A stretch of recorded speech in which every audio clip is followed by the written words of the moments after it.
Going to do something very interesting. I'm going to take you through a kind of a live tour of exactly how I learn. And the topic is going to be about testosterone and estrogenics. So we'll just give it like 30 seconds, let everyone come in before we jump in. We've got estrogenics are just estrogen inside of your body. There's a whole scientific process. They're not actually estrogen, but they kind of act like estrogen. So we may as well say they are. And I'm telling you right now, there's 47 people in this call. At least 45 of us are touching something estrogenic right now. Have a look around. What are you touching? Bring up onto your video thing right now. Actually, maybe don't do that. Maybe don't touch it anymore. But has anyone got any soy or something? What have you got? We got pen, piece of paper, more pens. Yeah, so literally, there's more than you think, right? Guess what I'm going to tell you. The chair you're sat on. It's made with, so every single day next to your butt, next to your balls, is just this estrogenic substance directly there. Your phone as well. Where's your phone right now? If it's in your pocket, your testosterone's literally going down as we speak. How about your clothes? You think it's just going to be these like real world items, right? And so when this has been shown to literally decrease testosterone, to increase fertility, it's worrying. We're in the early days of talking about this. There's not many big name people talking about this just yet, just because they would cause like mass fear if they did. And yet they're starting to now because it's getting too far. And so literally people like very credible people like Andrew Huberman have started to talk about these things, and he has to give like a whole 30-second of disclaimers before he does, where he says, I'm not trying to fearmonger, I'm not trying to be a conspiracy theorist, but you can't deny the fact that X decreases testosterone. Check your balls now. I might be infertile.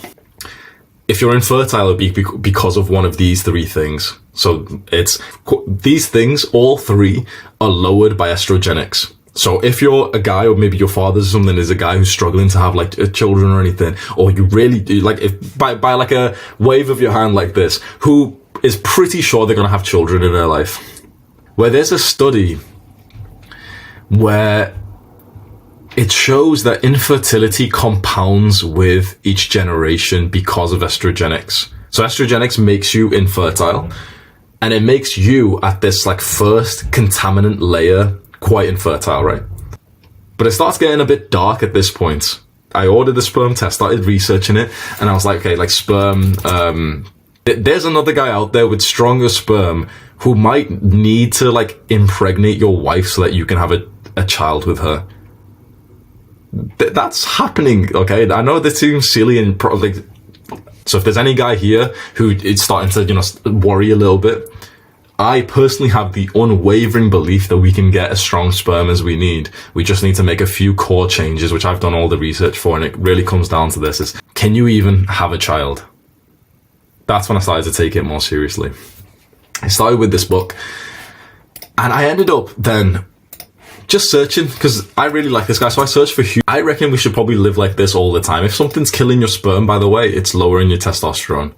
If anything increases your testosterone, it increases your sperm count. If anything increases your sperm count, it usually increases your testosterone. So if something is tanking your sperm count, like he's saying, like he says this in a different video, I'll show you as well. So he said something really practical there. A related structure. That's one practical tip that I could probably live with for the rest of my life and actually get like a pretty major boost to my health just from this one tip that we've gotten in the last like 20 seconds.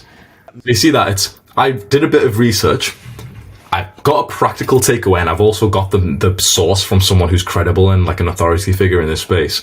Future Hamza, if he's ever coping, if he finds this post again, it's very easy for him to be refreshed. He doesn't have to watch the whole podcast. He's got the video right here, so he knows exactly what like the qualified person is saying as well. So that's already like a way that I can live for the rest of my life. So just with significantly impaired sperm function by Harvard University.